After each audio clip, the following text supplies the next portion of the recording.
तलाक से मुताल्लिक यसू की तालीम। यसू तमाम वाक़यात को सुनाने के बाद गिलियद से निकलकर यरदन नदी के दूसरे किनारे पर वाक़े हुदा के इलाके में गए। बहुत से लोग यसू के पीछे हो लिए और यसू ने वहाँ बीमारों को शिफा दी। चंद फरीसी यसू के पास आए और उसको गलती में फंसाने के लिए इससे पूछा, क्या कोई शख्स किसी भी वजह से अपनी बीवी को तलाक देना है? यसू ने कहा, क्या तुम इस बात को सहीफों में नहीं पढ़ते हो? जब खुदा ने इस दुनिया को पैदा किया तो इंसानों में मर्द और औरत को पैदा किया।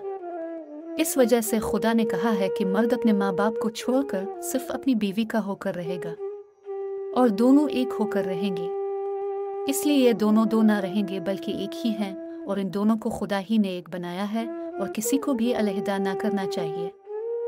फरीसियों ने पूछा, अगर ऐसा ही है तो मूसा ने क्यों हुक्म दिया कि कोई मर्द चाहे तो तलाकनामा लिखकर इसको छोड़ सकता है? यसू ने जवाब दिया, तुमने खुदा की तालीम को कबूल नहीं किया इसलिए कि मूसा ने तुम्हें बीवी को तलाक देने की इजाज़त दी है। इब्तिदा में बीवी को तलाक देने की कोई इजाज़त नहीं थी।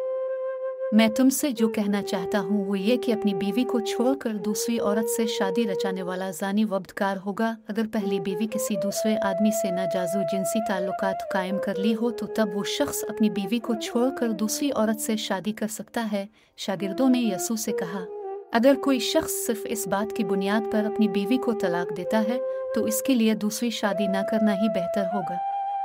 यसू ने जवाब दिया, शादी से मुताल्लिक इस हकीकत को कबूल करना हर एक के लिए मुमकिन नहीं। इसको कबूल करने के लिए खुदा ने जिसको इसका मुतहम्मिल बना हो, सिर्फ इसके लिए ही ये बात मुमकिन होगी। बाज़ शख्स के लिए शादी ना करने की अलग अलग वजूहात हैं। कुछ लोग पैदाइशी खूजे होती हैं और बाज़ वो होते हैं कि जो आसमानी बादशाहत के लिए शादी से इनकार कर देते हैं। जो शादी करने के मौक़िफ़ में हो इसको चाहिए कि वो शादी के लिए इन तालीमात को कबूल करे। यसू की जानिब से बच्चों का खैर मुकद्दम। तब लोग अपने छोटी बच्चों को यसू के पास लाई कि उन बच्चों पर अपने हाथ रखे और उनके लिए दुआ करे। शागिर्दों ने देखा तो डांटने लगे कि वो छोटी बच्चों को यसू के पास ना ले जाएं। लेकिन यसू ने कहा, छोटी बच्चों को मेरे पास आने दो और उनको मत रोको, क्योंकि आसमानी बादशाहत उन्हीं की है जो उन छोटी बच्चों की मानंद है। यसू अपने हाथ बच्चों के ऊपर रखने के बाद इस जगह से निकल गए। मालदार नौजवान का मसला। किसी ने यसू के पास आकर पूछा कि मेरे उस्ताद में हमेशगी की जिंदगी पाने के लिए किस किस्म की नेकी और भलाई के काम करूं? नेकी की बाबत तो मुझसे क्यों पूछता है? खुदावंद खुदा ही नेक और मुकद्दस है। अगर तो हमेशगी की जिंदगी को पाना चाहते हो तो हुक्मों पर अमल कर। इस आदमी ने पूछा, कौन से हुक्मों पर?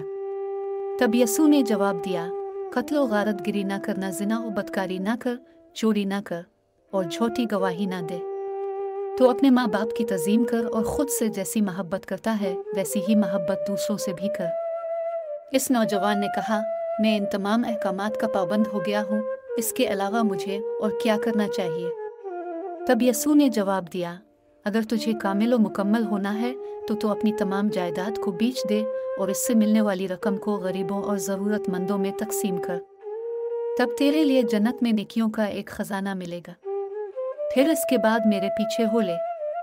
इसके बाद वो नौजवान बहुत ही अफसोस करते हुए लौट गया, क्योंकि वो बहुत ही मालदार था। तब यसू ने अपने शागिर्दों से कहा, मैं तुमसे सच कहता हूँ कि मालदार लोगों के लिए आसमानी बादशाहत में दाखिल होना बहुत मुश्किल है। हाँ, और मैं तुमसे कहता हूँ कि ऊँट का सुई के नाके में से गुजर जाना किसी मालदार का खुदा की बादशाहत में दाखिल होने के बानिस्बत आसान है। शागिर्दों ने जब ये सुना तो बहुत ही ताज्जुब के साथ पूछा, अगर यही बात है तो फिर वो कौन होंगे कि जो निजात पाएंगे? सो अपने शागिर्दों की तरफ मुतवज्जे होकर कहने लगे, ये इंसानों के लिए नामुमकिन काम है लेकिन खुदा के लिए तो आसान और मुमकिन है। पतरस ने यसू से पूछा, हमारा तो ये हाल है कि हमको जो कुछ मुयस्सर है वो सब कुछ छोड़कर हम तेरे पीछे हो लिए, तो हमें क्या मिलेगा? यसू अपने शागिर्दों से इस तरह कहने लगे, मैं तुमसे सच कहता हूँ कि जब नई दुनिया पैदा होगी तो इब्न आदम अपने जाओ जलाल वाले तख्त पर मुतमक्किन होगा, और तुम सब जो मेरी पैरवी करने वाले हो तख्तों पर बैठे हुए इसराइल के 12 कबीलों का इंसाफ करोगे। मेरी पैरवी करने के लिए अपने घरों को, भाई बहनों को, अपने माँ बाप को या अपनी जायदाद को कुर्बान करने वाले अपनी छोड़ी हो चीज़ों से ज़्यादा अजर पाएंगे और हमेशा की ज़िंदगी के वारिस बनेंगे। लेकिन मुस्तकबिल में बहुत ऊंचे मर्तबा वाले कम मर्तबा वाले में शुमार होंगी और बहुत सारे लोग जो नीचे मर्तबा वाले हैं मुस्तकबिल में ऊंचे मर्तबा वाले हो जाएंगे।